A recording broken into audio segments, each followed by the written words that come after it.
Hey guys, मैं शेखर मधुकर स्वागत करता हूँ आपका एसएम इंग्लिश क्लासेस पर। दोस्तों, आज हम इस क्लास में एक नए टेंस की शुरुआत करने जा रहे हैं जिसका नाम है प्रेजेंट कंटिन्यूअस। जैसा कि हमने प्रेजेंट इंडेफिनिट टेंस को खत्म कर लिया है और काफ़ी कुछ यूजेस भी सीख लिए हैं। वांट का यूज़ हमने किया था, हाउ टू का यूज़ किया था और भी हमने कई सारे यूजेस कर लिए हैं। बहुत सारे सेंटेंसेस हमने इंडेफिनिट में प्रैक्टिस किए थे। कुछ जो आपकी जो डाउट्स रह जाते हैं वो इस टेंस में कंप्लीट हो जाएंगे। चलिए तो शुरू करते हैं। जैसे कि यहाँ पर लिखा हुआ है प्रेजेंट कंटिन्यूअस। सबसे पहले तो आप इसको बोलने का काम करेंगे प्रेजेंट और इसको कंटिन्यूअस। कंटिन्यूअस, कंटी के बाद में न्यू कहना है आपको, कंटू नहीं कहना। जैसे कि आपको पता है, आपको दिख रहा है कि इसकी स्पेलिंग क्या है, CONTI। तो यहां तक का बोलने का काम करते हैं कंटी, उसके बाद में NU और फिर OUS, कंटिन्यूअस।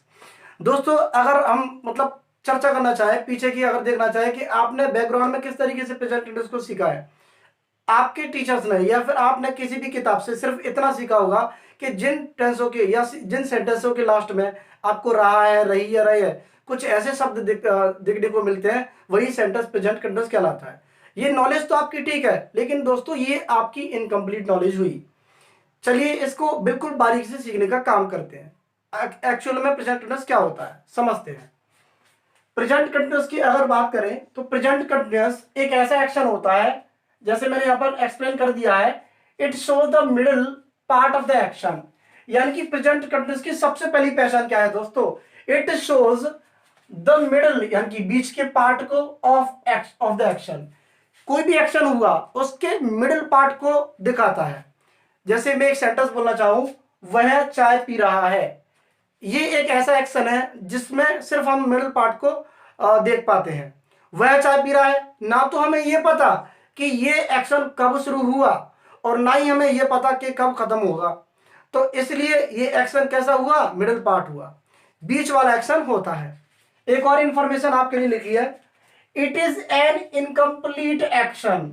दोस्तों, साथ ही साथ ये एक ऐसा एक्शन भी होता है जो अपने आप में इनकम्प्लीट होता है, पूरा नहीं होता। वह चाय पी रहा है, अभी उसने चाय पीना खत्म नहीं किया, यानी कि एक्शन अभी खत्म नहीं हुआ, तो ये कैसा एक्शन हुआ, इनकम्प्लीट एक्शन हुआ। तो ये आपको दो इंपॉर्टेंट बातें आपको याद रखनी है।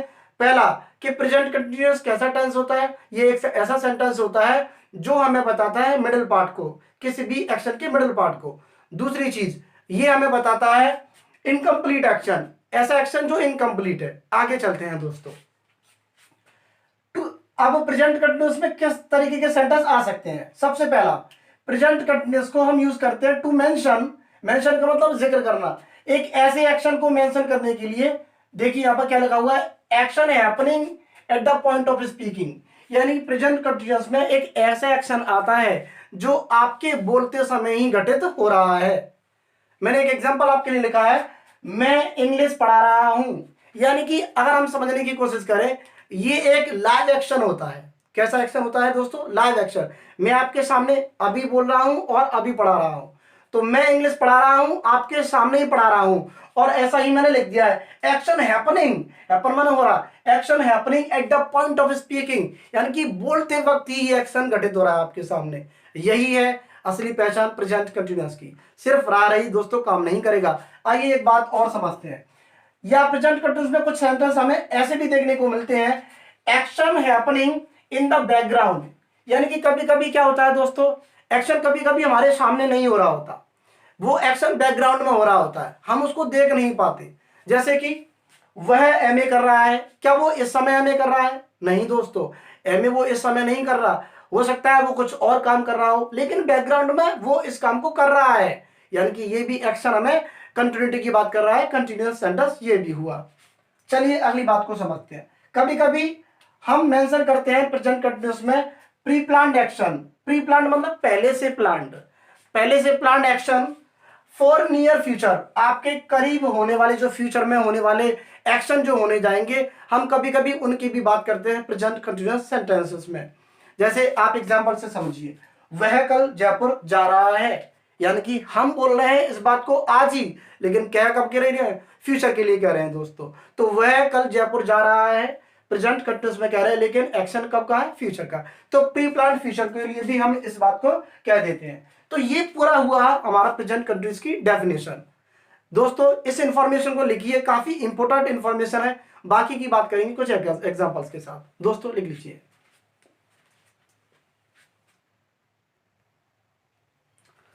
गाइस, आप लोगों को पता है कि प्रेजेंट इंडेफिनिट में हमने कुछ कीवर्ड सीखे थे जो हमें ये बताते हैं कि किस प्रकार का टेंस है, प्रेजेंट इंडेफिनिट है या कोई और दूसरा टेंस है।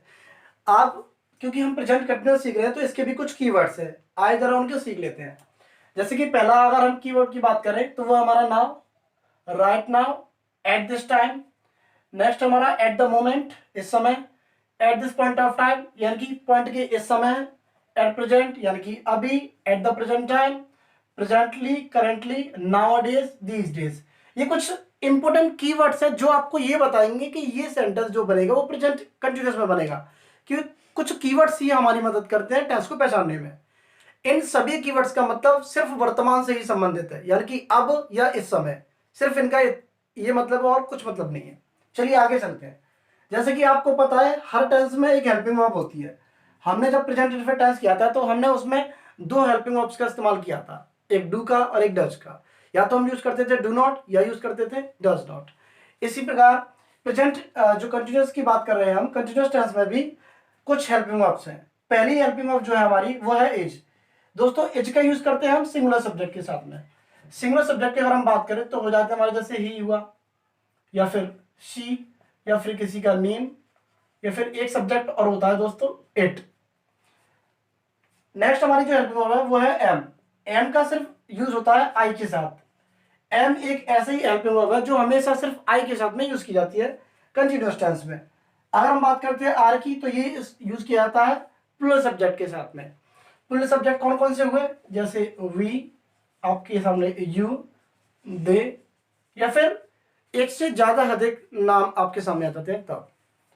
नेक्स्ट मेन वर्ब की अगर हम बात करें, आपको पता है हर टेंस में एक मेन वर्ब की हमें जरूरत पड़ती है जो हमें ये बताती है कि किस प्रकार का एक्शन हम कर रहे हैं, खा रहे हैं, दौड़ रहे हैं, भाग रहे हैं, चल रहे हैं, इस प्रकार के एक्शंस तो वो शो करती है। जैसे कि मेन वर्ब में क्या करेंगे, आईएनजी लगाते हैं। अब आईएनजी लगाना बचपन दोस्तों ये कोई नई बात नहीं है, आईएनजी लगाना हमें बचपन से आता है। आप गौर कीजिएगा, जब आप अंग्रेजी बोलना नहीं जानते थे, वैसे तो आपको बहुत से लोगों को आती हो या नहीं आती हो, लेकिन बचपन में हम एक बात कहते हुए फिरते थे।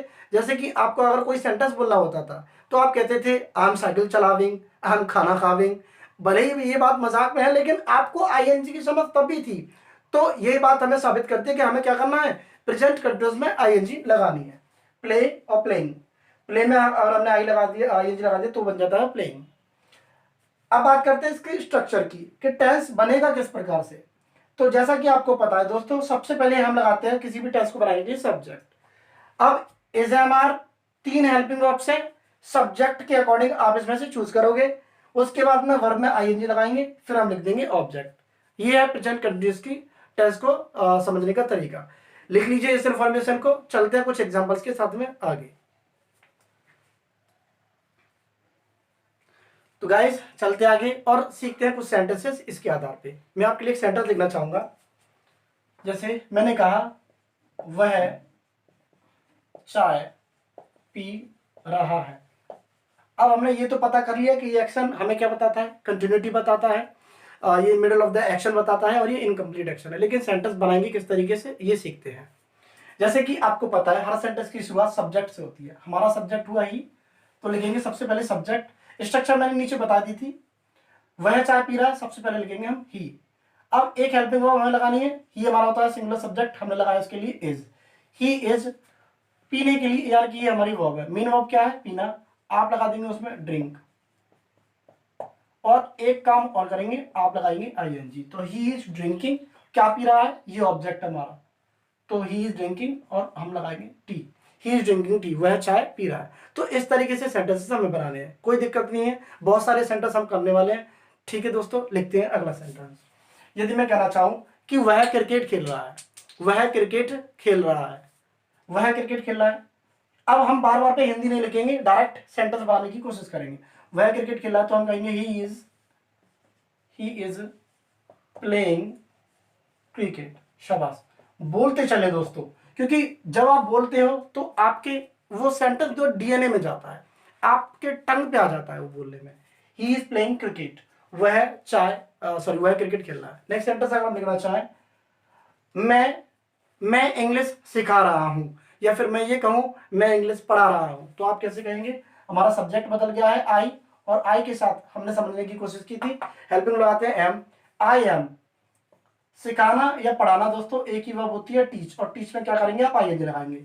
आई एम टीचिंग इंग्लिश, मैं इंग्लिश सिखा रहा हूं या फिर मैं इंग्लिश पढ़ा रहा हूं।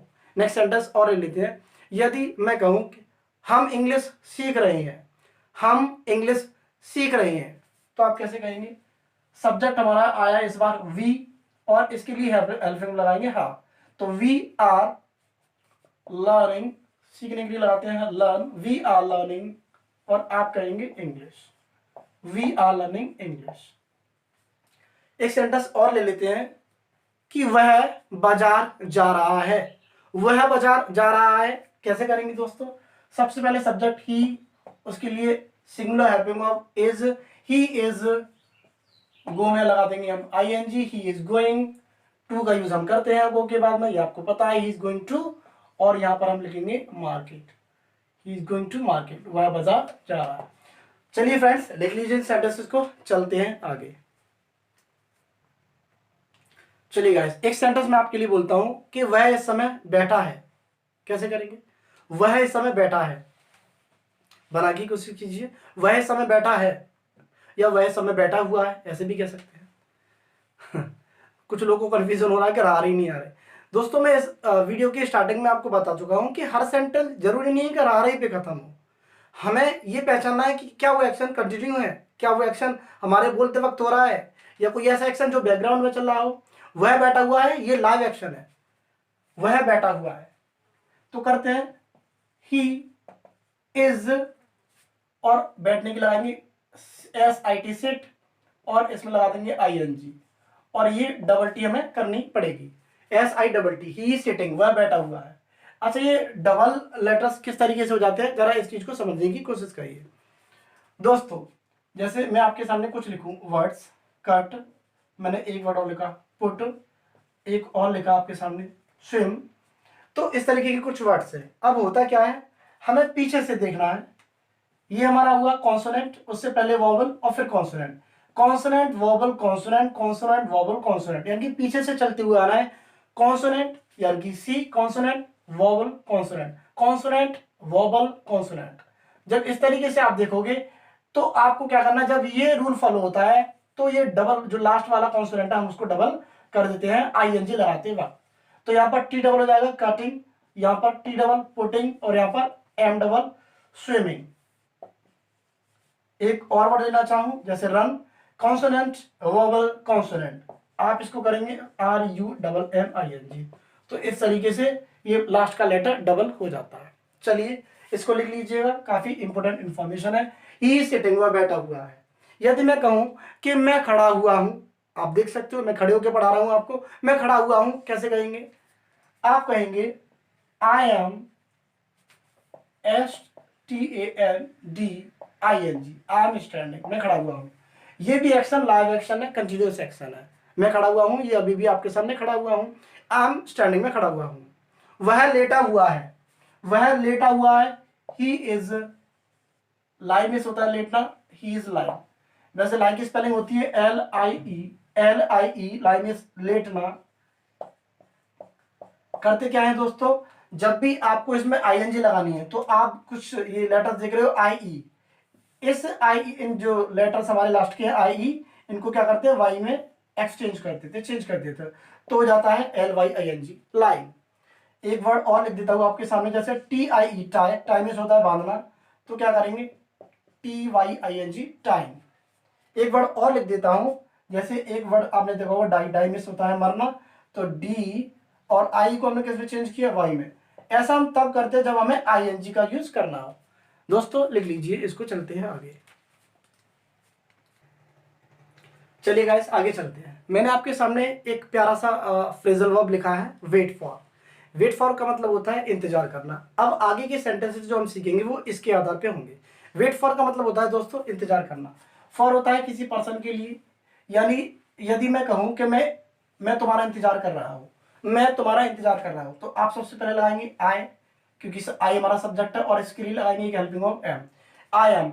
और वेट में क्या कर देंगे आप आईएनजी लगा देंगे, आई एम वेटिंग।